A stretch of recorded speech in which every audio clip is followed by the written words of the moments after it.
naimbag nga oras Cordillera. Idi Lunes, October 5, Teachers Day. Ngam kaduan kadagiti teachers sa anda nga rin agsak ti Teachers Day. Tapi sida nga pirmi iti panangisagana iti module.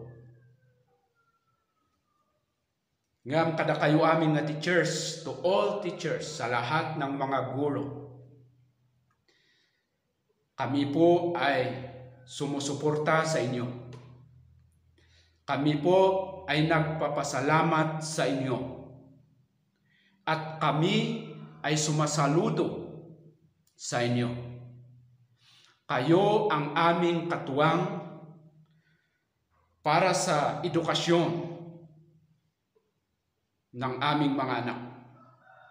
Kayo ang katulong namin para mapalawak at maturuan ang aming anak para sa kanilang kinabukasan. Kaya mahal po namin kayo mga guro, mahal po namin kayo. Mabuhay po kayo, and God bless you. Ang ating pag-aaralan ay hindi tungkol sa guro, kundi tungkol sa estudyante. Lahat ng tao ay estudyante. Tayong lahat ay estudyante. Ang pagiging estudyante ay hanggang sa kamatayan. Halimbawa, sa relasyon. Tayong lahat ay estudyante sa relasyon. Ito'y relasyon sa pamilya, relasyon sa asawa, relasyon sa mga anak, relasyon sa katrabaho, relasyon sa lahat ng mga tao, relasyon sa gobyerno. Lahat ito'y ating patuloy na pinag-aaralan. At tayo'y patuloy na natututo. Ang pagiging estudyante ay walang hangganan. Hanggang buhay ka, ikaw ay estudyante. May isang guro, tagapagturo ng batas sa mga Hudyo. Lumapit siya kay Kristo Jesus at gusto niya na siya ay maging estudyante ni Apo Jesus. Basahin tayo iti Matthew chapter 8, verse 18 to 22. Unana ti Ilocano, idi makita ni Jesus dagiti adu at tao ang nangararibongbong kenkwana inbili na kadagiti adalan na bumanlasiw tayo. In masideg kenkwana ti maysa a maestro iti linteg ket kinunana, Maestro, si sasaganak asumurot kenka iti sadinuman apapanam. Sinmungbat ni Jesus kenkwana adda rukib dagiti musang ken adda umok dagiti tumataya ngem awan pagidaan ken paginanaan ti anak ti tao. Kinuna ti maysa a lalaki nga adalan met, Apo, agawidak man pay amang ipunpon ken ni amak. Insungbat ni Jesus, bayam dagiti natay amang ipunpon kadagiti minatay da. Umay ka ket suruten na. Ada ti duwa nga klase ti tao dito nga makita tayo. Maysa nga maestro ti linteg dagiti Hudyo, maysa met nga mangibagbaga nga adalan. Dijay maestro ti linteg ti Hudyo, ket kayat na nga agbalin nga adalan ni Apo Isus, sumurot ka ni Apo Isus iti anyaman nga oras. Daytoy met maysa nga tao nga maibagbaga nga adalan ni Kristo Isus, ngem or maysa nga adalan ngem adda ti rason na hanpay nga sumurot ken Kristo tapana pay itapon ni tatang na. Deta ti duwa nga makita tayo iti daytoy. Now daytoy kunana nga maysa nga maestro ti linteg, iskriba. Daytoy ket maysa nga scholar kadagiti linteg ti Hudyo, maysa nga nag-adal kadagiti linteg dagiti Hudyo, linteg ti relihiyon, linteg iti daan nga tulag. Ket isuda dagiti naadaan iti otoridad iti turay nga mangisuro kadagiti Hudyo, mangisuro iti linteg. Isuda ti adan iti turay nga mangi-aplikar itno anya iti kayat na nga sa uwan iti linteg. Ket kunana nga isukat si sasagana nga sumurot ka ni Apo Isos. Sa di naman nga papanan ni Apo Isos. Ti kayat na nga sa unda ito iti amin nga biyag na. Di jay kina maestro na. Kinangato na akas maysa nga iskriba iti imatang dagiti Hudyo nga daydayawan uno resrespitaren dagiti Hudyo inbaba na ti bagina nga agpaisakop ken ni Apo Isos tapno agbalin isuna nga pasurot ni Apo Isos, agbalin nga estudyante ni Apo Isos, agadal ken Apo Isos, agtraining ken ni Apo Isos. Ngem anya ti sungbat ni Apo Isos. Kunan ni Apo Isos, ada rukib dagiti musang ken ada met umok or ada umok dagiti tumatayab ngem awan pagidaan ken paginanaan ti anak ti tao. Amon ni Apo Isos iti panggep ken panunot ti amin nga kasasauna.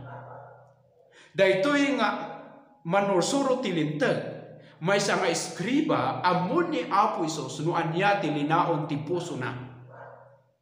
Kunan ni Apo Isos iti maipanggep iti biag dagiti iskriba ken dagiti parisiyo may sada nga hipokrito.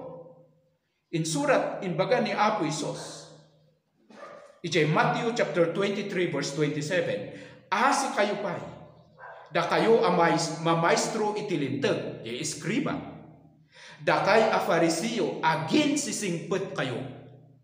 Takas kaila napapudaw atan tanem anapapintas o anapintas ti buyada itirwar ngem iti uneg napnuda iti tultulang ken agruprup sa abangkay dagiti natay. Kastamet nga agpampamarang kayo akas na imbag kadagiti amin a tao ngem napno ti unegyo iti kinamanagin si sipet ken kinadakes. So dayta iti kasasaan. Daytoy nga iskriba amon ni Apo Isos no anya ti katatao na daytoy nga manursuro iti linteg. So kunana ti sungbat ni Kristo in compare na iti kasasaad na iti kasasaad dagiti tumatayab ken kadagiti animal nga atak nga dagitoy adda iti pag-inanaanda, adda ti lugar nga pag-inanaanda.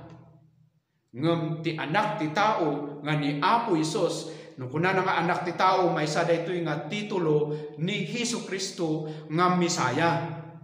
Misaya nga isuti awagan da itidaan nga tulag na ipropesiya itidaan nga tulag nga umay nga mangsubot mangikaro iti basol dagiti amin nga tattao. Dayta ti gapu nga inmay ni Apo Isos inmay nga nagpakumbaba nabababa ngem dagitoy da nga ayo. Akas kunana nga dagitoy adati pagyananda ada pag-inanaanda ngem isuna nga mismo awan ti lugar na dito rabaw ti daga. In mind ito'y ili na nga Hudyo, kakailyan na, kadaraan na, itilasag, ngem saan nga inawat dagiti Hudyo. No di ket dagiti Parisiyo iskriba, isuda iti mang dadadaol iti panursuro na, isuda iti mang perpersecute ken kuana. Saan nga iskriba? Dahito nga iskriba, in may or adati may nga adalan, nga nagrason. So nga haan pa'y nga sumurot ko na Apo Isos, ngam kunan ni Apo Isos, takunan dahito tao, apan ko pa'y ipunpun ni tatang ko. Ngam kunan ni Apo Isos, bayam ta dagiti natay, ti mangipunpun kadagiti minatay da, umay ka kat sumurot ka kanya. No kunan ni Hesukristo nga dagiti natay, ti mangipunpun kadagiti minatay da, sarsaritaan na dito'y dagiti saan nga namati ka ni Apo Isos, dagiti nanatay iti na espirituan. No kunan nga natay, na isina iti Dios, na isisina da iti Dios. Awan ti pudno nga relasyon da ken ni Apo Dios. Ket bayam dagitoy nga saan nga namati ta ipunpunda dagiti minatay da. Daytoy dijay natay iti lasag sin minati kararwaken kararwa na iti lasag na iti bagina. Bayam ta dagiti saan nga namati unda ipunpun. Sarsarita ni Apo Isus dito iti priority iti maysa nga agbalin nga adalan. Hangay bagbagan ni Apo Isus nga hangay importante nga apan itapon ta kadagiti Hudyo maysa daytoy nga seryoso nga kaugalyan dagiti Hudyo nga dagiti pamilya ket masakol nga addada amin iti panakaipunpon ti kapamilyada nga natay. Respetuon ni Apo Isus dayta no panggep ti panagbalin nga adalan adda ti mas nangat-ngato nga prioridad ti kas maysa nga adalan. Isu ti isusurot ken ni Apo Hesukristo. Now iti panagbalin nga adalan saan nga automatic ti panagbalin nga adalan. Isu kunan ni Apo Isus bayam dagiti natay apay. Ta saan nga agbalin nga adalan dagiti natay? Dagiti nanatay iti na espirituan, kasapulan nga iti maysa nga tao, mabiyag iti na espirituan, kasapulan nga iti maysa nga tao, ket maiyanak manen, babaon ti espiritu, tapno agbalin nga adalan ni Apo Isus. Kunan ni Apo Isus, siya ti tinapay ti biyag, nagapu iti langit, nga inted ti Ama. Siya sino man ti umay kanya, maadaan iti biyag nga agnanayon. Ni Jesus ti tinapay, ni Jesus ti Misaya, ni Jesus ti manubot ken mangisalakan. Hantayo nga itrabahuan, gamin isuna nga mismo ti taraon. Nga kunan ti Ama siya sino man ti mamati ken kuana, maadaan iti biyag nga agnanayon. Ti taraon isu ti mangited iti biyag, ket ni Apo Isus isuna iti taraon ti biyag. Isuna iti tinapay, ket no mamati ka ken kuana, maadaan ka iti biyag nga agnanayon. Kasapulam ti agbabawi iti amin nga basol mo. Kasapulam ti agtalek ken ni Apo Isus nga isuna jay Misaya, anak ti tao, nga inmay nga nadusa ijay cross of Calvario, inmay nga isuti ng ala iti dusa ti basol, tapno ikaro na ti basol ijay cross, adati pakapakawanan iti basol tayo, babaon ti ipapatay na. Nadusa ijay cross, naitanem, may katlungal daw pinagungar ti Dios, katikunan ti Dios, siya sinuman ti mamati, agtaleg ken kuana, mapagungar tumet inton agsubli ni Apo Isus. Kapsan, saludsudeken ka. Pudno ka kadi nga namati, nga makunkuna nga adalan ni Apo Isus, nga makunkuna nga sumursurot ko ni Apo Isus, uno sika di jay mang ibagbaga nga namati ngem saan nga sumursurot ko ni Apo Isus, tati sursurutom jay bukod mo nga panunot, jay sursurutom jay bukod mo nga pagragsakan, bukod mo nga puso saan nga ni Apo Isus. No kasta iti aramidem kun kasta ti panagbiag mo, han kapudno nga anak ti Dios, ti kasapulam agbalin ka nga anak ti Dios. Kasapulang ti mamati ken agbabawi iti basol. Kadagiti amin nga saan nga namati ken nakapagbabawi kadagiti basol da, ni kaanuman nga sumurot da ken ni Apo Isus. Kapsat ti ayat ti Dios, ti pagayatan ti Dios kada tayo, agbalin tayo nga pasurot na. Mangrugi daytoy iti panagbabawi tayo, iti basol tayo, ken panagtalek tayo ken ni Apo Hesukristo nga manubot ken mangisalakan tayo, ket agbiag tayo ken Hesukristo. Agbalin nga adalan ni Apo Hesukristo. Saan lang nga adalan no diket anak ti Dios nga adaan iti namnama. Nahan nga namnama dito dabaw ti daga, no diket namnama iti agnanayon, na inlangitan nga namnama, no agsublinto ni Apo Isus, makikadwa iti Dios iti agnanayon, kadag iti saan pa nga namati, ket lakamon da iti panusa ti Dios, ijay impierno iti agnanayon. Sapay kumatahan ka nga maysa, nga may santungal daw, adda ijay impierno iti agnanayon.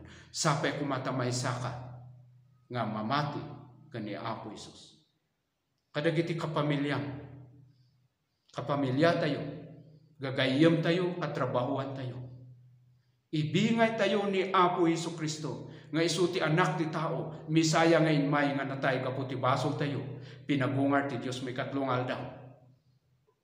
Tapno kasta, datayo nga mamati, madan iti biyag ngagnanayon. Sapay kuma, takasta mo ti puso, kadagitoy, gagayem mo kanu kapamilya. No saan mo kabalan nga ibaga, ibingay mo daytoy nga mensahe, ibingay mo daytoy nga video, kasapulan nga agbalin tayo nga adalan ti Dios. Babaan ti umuna, panagbabawi ken panamati, santo panagtultuloy nga agbiag ken ni Apo Hesus Kristo. Agyamanak kakailan nga taga